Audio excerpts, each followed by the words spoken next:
western areas of New South Wales, it's important that adequate tree cover be maintained on farms.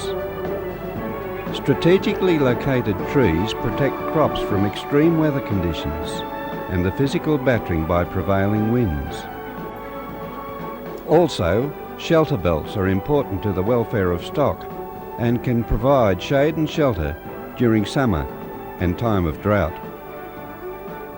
Due to a number of factors like overclearing, insect attack and salting, trees have been on the decline, and active measures need to be taken to ensure their continuing survival. A relatively inexpensive way of ensuring continuous tree cover is to allow seedlings to grow back amongst existing trees.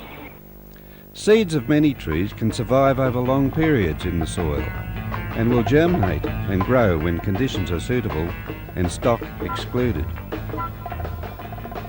West of Condobolin at Booberoy, an SCS regeneration area was fenced to exclude stock in 1951 and has seen extensive regeneration of cypress pines from only 2 original trees to the thousands at present.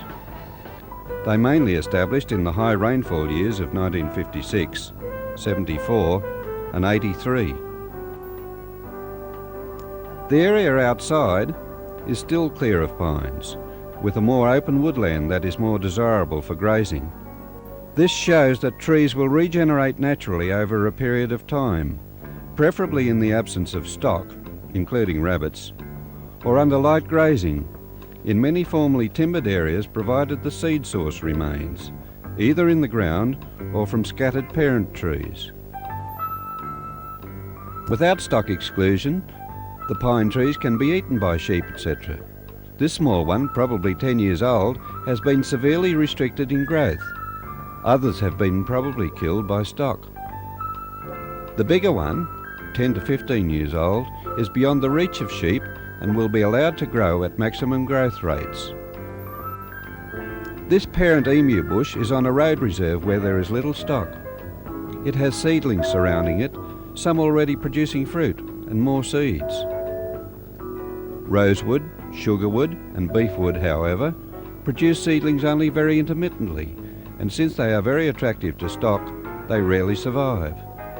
There is concern that these trees will gradually die out because they are not being replaced. On this road reserve, because stock intensity is nil, or at worst only periodic, rosewood suckers grow prolifically from parent tree roots, especially when they've been broken. In this case, they were cut by a road grader. The suckers are very edible, but often they also die when the parent tree dies. Look around your property and see if you have areas suitable for regeneration. Ideally, the kinds of areas to look for are around existing trees in paddocks or along roads. Here at Uabalong, 100-metre wide strips have been left around 130 hectare blocks of cleared and cultivated land.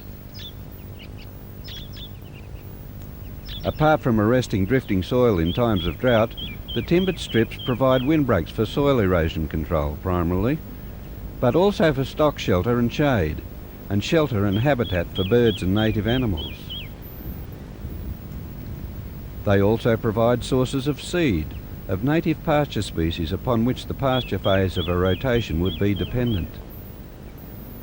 Other likely areas for native tree regeneration are to the windward side of dams and canals, along fence lines, roads, creeks and property boundaries, near houses, farm sheds and yards, in the corners of paddocks, in rocky or inaccessible lands, around stock watering points, along ridge lines, along eroding riverbanks.